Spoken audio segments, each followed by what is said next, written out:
Hello and welcome to episode 9 of the Primary Maths Podcast, the show where we talk all things primary maths. I'm Jon Cripwell. And I'm Becky Brown. Hooray, Becky's back. We are continuing our series of bite-sized summer specials, episodes short enough to fit between ice cream van visits. Last week I was joined by one of our colleagues, Sally, and we found out how big a billion really is and discussed how to make the best use of schemes of learning. So go back and have a listen if you missed it. But in the meantime, we've got Becky back. How are you, Becky? I am very well, thank you, Jon. Very well rested. Yeah, back on looking tanned and rested, and you've been off, I would imagine, just exploring the maths of continental life and how those decimal points look in foreign countries and those sorts of things. That's a reference to a previous episode. If people haven't heard that one, go back and have a listen. Decimal points and commas. Yeah, good. Well, it's very good to have you back. We were just chatting before we started recording, and I was recounting my disastrous solo episode, which I think was episode 7. I would say go back and have a listen, but don't. So I am very glad to have you back, Becky. I'm glad to be back. Thanks, Jon. So what have we got coming up on the show today? So this week we're talking about something that confuses children and grown-ups alike, and one of your favourite topics, Jon, telling the time. Yeah, don't worry, I'm not going to recount my slightly post-traumatic stress syndrome-inducing encounter trying to teach time, but we are going to think a little bit about how telling the time might have changed a bit in the last sort of 20, 25 years, and how our approach to teaching telling the time might need to be updated a little bit to reflect that. So look out for that coming up. And before that, it's time for this week's Maths of Life. Yeah, well, I've been steadfastly trying to avoid all maths for the last 2 weeks, Jon. Much easier said than done, and I'm sure in future episodes I'll be able to share some of my Spanish maths experiences. But for now, I'm going to leave it up to you this week to talk about what maths has been going on in your life. Absolutely, and I'm looking forward to hearing some Spanish maths later. But this week, so I've realised that the Maths of Life has become a little bit more of a maths questions that my children ask me segment. And this week we were watching a terrible Paramount cheesy kids American show all about superheroes, a family of superheroes. It's awful. It's got the canned laughter track and all of that. Anyway, there was a reference to it being 80 degrees outside. And my oldest daughter said, that's impossible. It can't be 80 degrees. So we went off on a whole little rabbit hole about temperature. I thought that'd be great for the show, so we can find out a little bit about temperature, why we measure things the way that we do, and where it all came from, because I love a little bit of history, Becky. Absolutely. So and it brings us back round to our old friend zero as well, because zero means different things in these different contexts. I mean, normally zero is normally a beautiful absolute thing, midpoint on a number line, and identity for addition and representation of nothing. But in temperature, zero becomes a little bit of a mess. So we'll delve into that a little bit, because in the UK, for anybody listening around the world, and we do, Becky, my map on the podcast software tells me that we have listeners in nearly every continent. Great, global audience. I'm not sure we've got any in Antarctica yet. So if anybody out there knows anybody in Antarctica, would like to just give them a prompt to tune in next week, we'd appreciate that. But in the UK, we use the Celsius scale, which sort of makes sense, especially at school. And the idea is that 0 degrees C is where water freezes, and 100 degrees C is where water boils. Yeah, lovely nice use of 100 again, Jon, which we love. Exactly. We've got some base 10 or base 100, if you like, in there. And it all sort of makes sense, doesn't it? But predictably, it didn't start that way. So it was a Swedish chap called Anders Celsius, coincidentally, that came up with his scale in 1742. But when he came up with it, Becky, he did it backwards. So 0 degrees C was boiling point and 100 degrees C was freezing point. Oh. Yeah. He had a hot to cold scale, which doesn't seem to make that much sense to us now, does it? And actually didn't make that. I mean, maybe it's because he was Swedish and it was very cold there. I don't know. But it didn't necessarily make that much sense to people living contemporarily living at the same time as him either. So after his death, another Swedish scientist, Carl Linnaeus, who was a botanist, you might know him as a botanist, flipped it around to the version that we use now. So he sort of saw the flaw in the plan. And so the entire temperature system that we teach in primary school is built on someone else's 18th century edit, basically. Now, across the pond in the US, around the same sort of time, they were introducing the Fahrenheit scale, which to me is baffling. And this is obviously the temperature scale that we saw in the TV program the other day. So in Fahrenheit, water freezes at obviously 32 degrees, and it boils even more obviously at 212 degrees. Easy to remember that. Yeah. It's a bit like going back to the old pound, shilling and pence imperial system there, isn't it? So why 32? Why 212? Well, Daniel Fahrenheit, you can see where these names came from. So good old Dan Fahrenheit. He set 0, to be fair to him, he set 0 at the coldest temperature he could create in his lab, which at the time he had access to a brine solution of ice, water, and salt. And so he got that as cold as he possibly could. He called that 0 degrees Fahrenheit, which was colder than freezing point and as cold as he could, freezing point of water, I should say, and as cold as he could possibly get. He was trying to avoid a scale where humans had to deal with negative numbers in daily life. So he was really trying to get down to this is as cold as it is going to be. And then he decided that 100 degrees Fahrenheit would be body temperature. Okay. Yeah, which sort of makes sense. Again, it's another sort of constant, isn't it?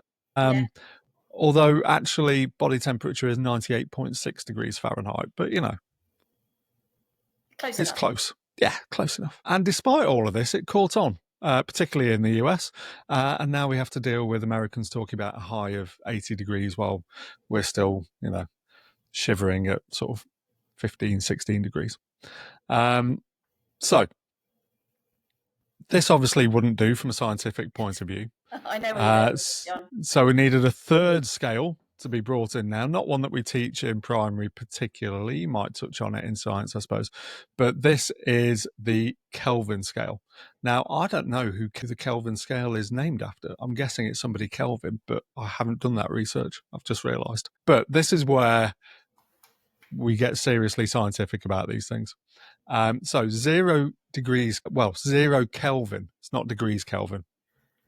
0 Kelvin is absolute zero. That is the total absence of any heat whatsoever, the coldest possible temperature where all molecular motion stops. And to translate that for our UK and US listeners, that is negative 273.15 degrees Celsius or negative 459.67 degrees Fahrenheit, depending on your level of suffering and understanding. So Kelvin is used in physics because it's an absolute scale. No negative numbers, no arbitrary, let's make water freeze at this point, or we'll use body temperature for this point. It's just maths and molecules. So in Kelvin, water freezes at 273.15 Kelvin and boils at 373.15 Kelvin. Again, just trips off the tongue, doesn't it? Easy to remember. Absolutely no problems with that whatsoever. So it's still sort of built around, well, certainly takes into account water, but there's a genuine mathematical zero in there as well, and no need to go into any sort of negative numbers. So yeah, so So that's what I've been thinking about a little bit this week. Just Okay. the fact, just the fact that those zeros again just mean three totally different things. So in Celsius, 0 is when water freezes, as long as you're at sea level, and if it's feeling cooperative, and if you're not looking at it, then water will freeze at 0. In Fahrenheit, it's sort of salty slush in a German lab. And Kelvin is the total cessation of thermal energy, the end game of cold, the coldest point in the universe. And I just think it's a great example of how maths can be absolute, but also slightly woolly and, yeah. Yeah. Just a little bit confusing. I do remember learning the conversion between Fahrenheit and Celsius, something to do with 9/5 and 32. I can't remember it exactly, John, but something to do with that. But now my sister lives in the States, so we're often talking about temperature and often having to do a quick conversion. But now I know that 28 is 82 approximately, and I just go from there. Right.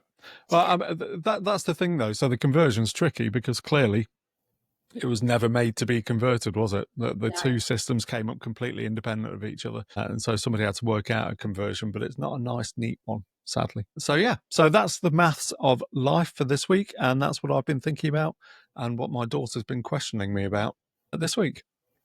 Thanks, John. So from one confusing scale to another then, we're going to talk about time. Yeah.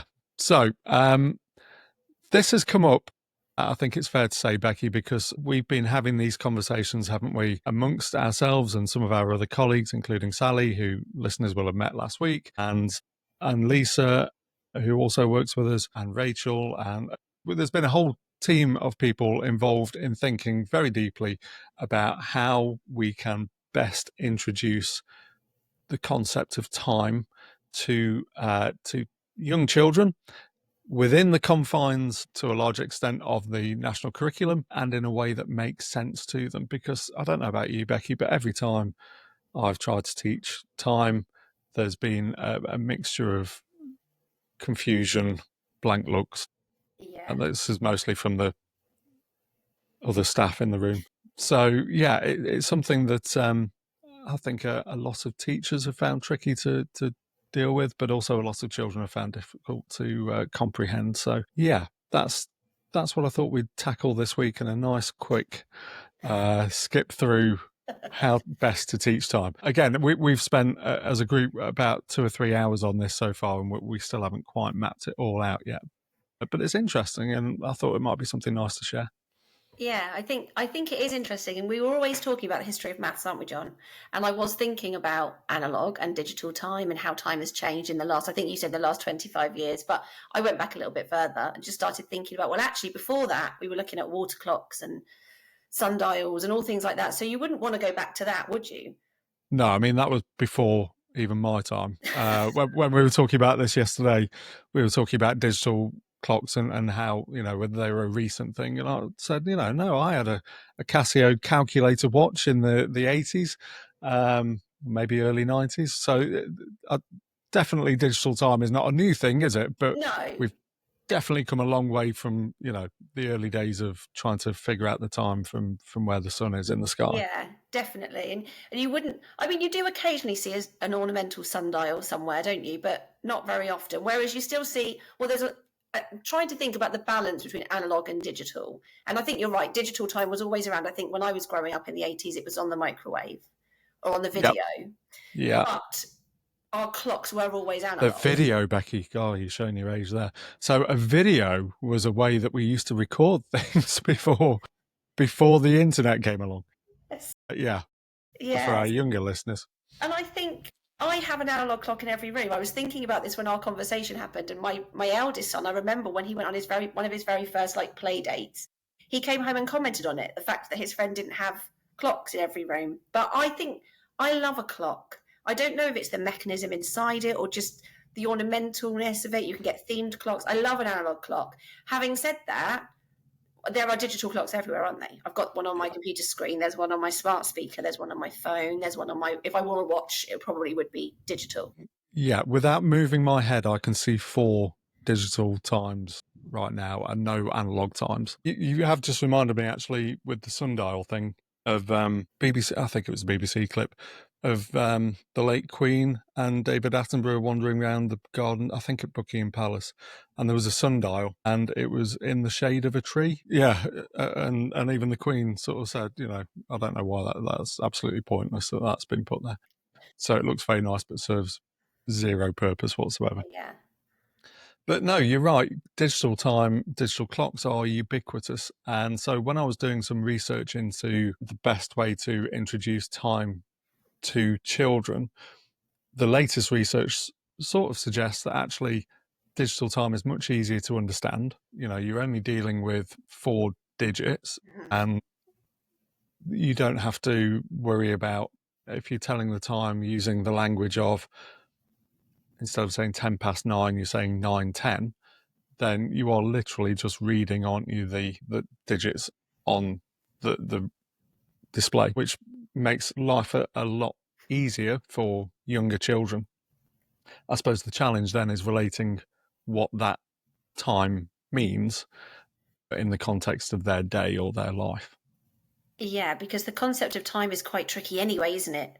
Regardless of what clock you're teaching it on or how you're starting, it's a difficult concept for all the reasons we've talked about before. But yes, certainly, if you're just dealing with the numbers before and after the colon or whatever it is in the middle, depending on the clock, that makes it a lot easier than all the concepts you have to understand how an analog clock works. But you're right, and I think that colon's really important, actually. So it needs to be, in my opinion, a colon, because otherwise you get into all those problems that we talked about recently with decimal numbers and thinking about 9.30. Why is that 9:30 and things? Obviously 9.3 isn't 9:30, is it?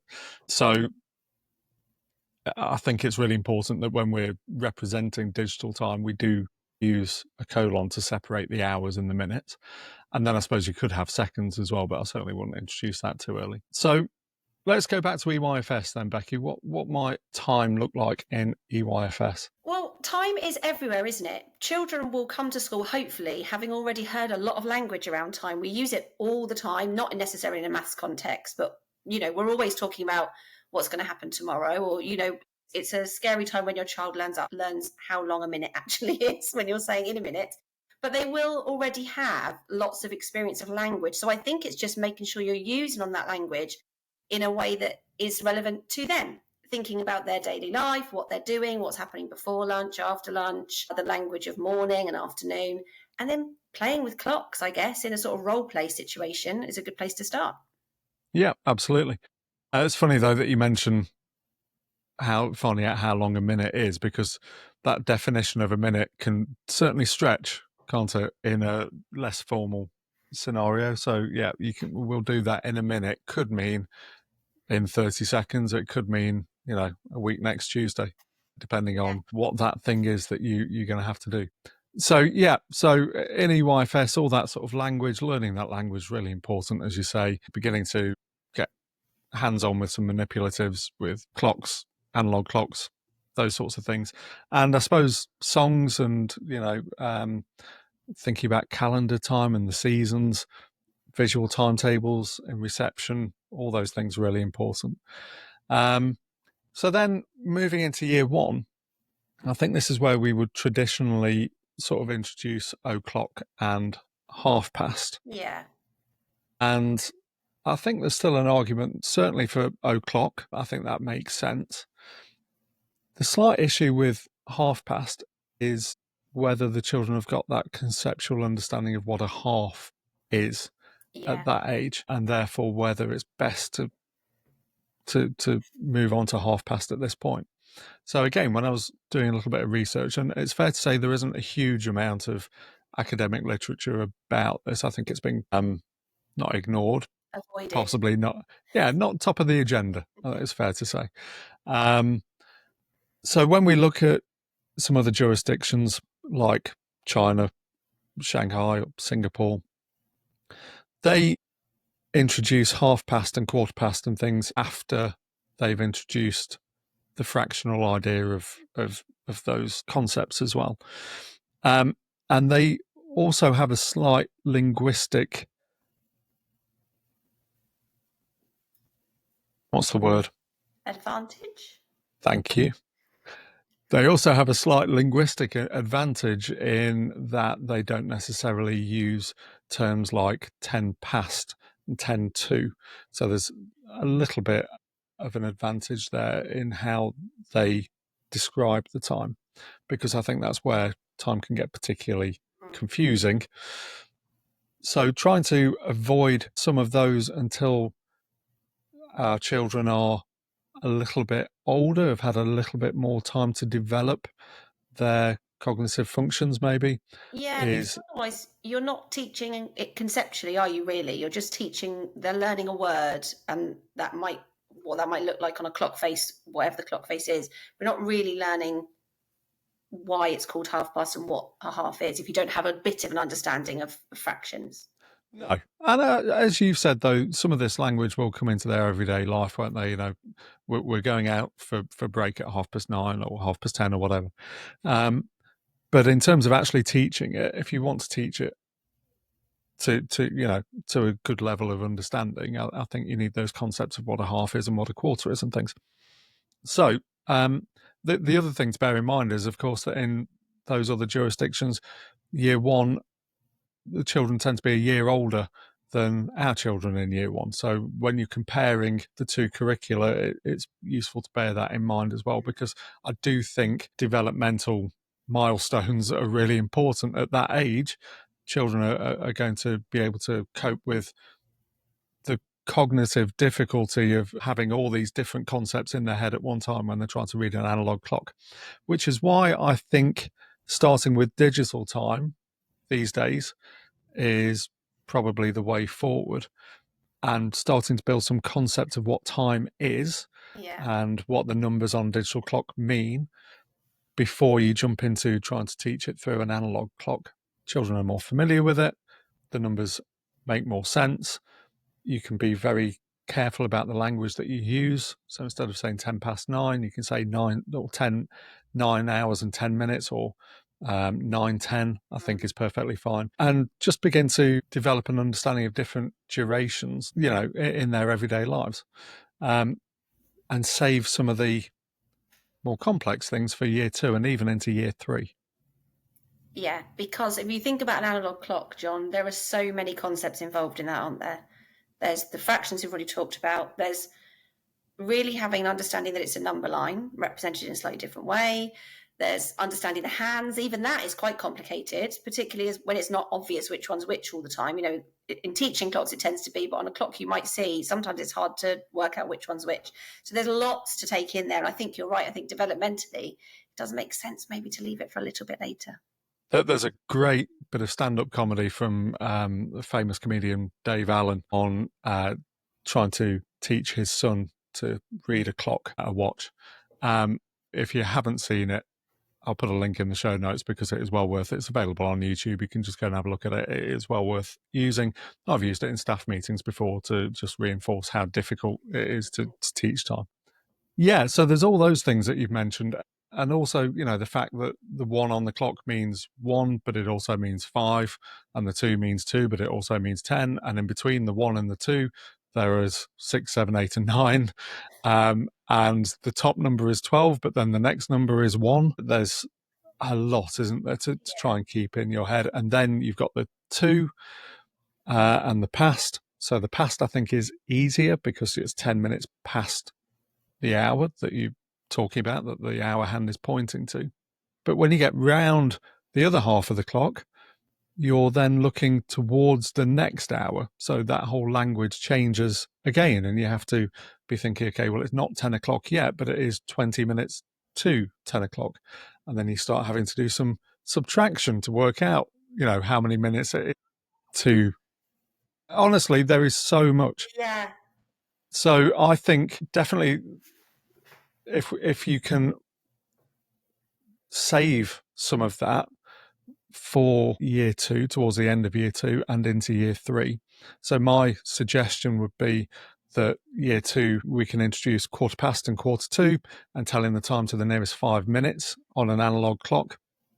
I'm thinking about using AM and PM because that's a whole other thing as well, isn't it? And then when you get into save telling the time to the nearest minute until you get into year 3. And actually, I would be tempted to maybe save some of that language around 22-3 until year 3 as well. And instead continue using the digital time equivalent of saying 2:40 instead of 20-3, because I don't know what the rush is to try and introduce that language. And I think there's a huge amount to cover in year 2. So I've sadly not been invited onto Becky Francis's panel for the curriculum review, but had I been, this is what I would be championing at the moment, I think, Becky, because I think there seems to be a huge rush to try and get through teaching time to very young children when it's far more complex than a lot of people might credit it for. Yeah, and I think you'll meet a lot of adults who can tell the time, but really struggle to learning to tell the time, probably because they maybe weren't ready to learn the time at that time. For all the reasons you've just said, I mean, I've got a bit of a headache just thinking about it, John, with you listing all those things about the clock. I think, oh yeah, and that's another thing, and then another thing. So yeah, you can see why, can't you? Why it's caused so many issues for children and many, many, many teachers and support assistants and so on. Some analog clocks have got 2 hands, some have got 3 hands. Yeah, some have got Roman numerals. It's just, some haven't got any numbers on at all, and they're just, the intervals, and you're supposed to know what they are. So yeah, I just think there's a huge amount there, really, and that children would benefit from having a little bit more time. And actually, while I was doing some of this research, it was interesting. One of the articles that came up was not an academic paper, it was a BBC article from a few years ago that was talking about schools introducing digital clocks to exam halls for GCSE and A-level exams, because a lot of their students just were not comfortable at calculating how much time they had left on, say, a 45-minute or a 90-minute paper on an analog clock. And they found it much easier on a digital clock. Wow. And if it is easier, why not? Why not? Exactly. Why not make their lives a little bit easier? And then there's also a huge amount of research that says, I say huge amount, there's a lot of research that points to people with dyscalculia or dyslexic tendencies having a particular difficulty with reading analog clocks, but being able to read digital clocks much more easily. So I think everything points to, taking it a little bit slower, as we've said with lots of things in maths, really understanding the concepts behind it, and then being in a better position to make use of the resources and the manipulatives and the reasoning ultimately, so that you've got a good understanding of the concepts. Yep. How's your head, Becky? Oh my God. Do you know, I've been thinking about time a lot, obviously, but yeah, it's a lot, isn't it? I mean, that is a lot.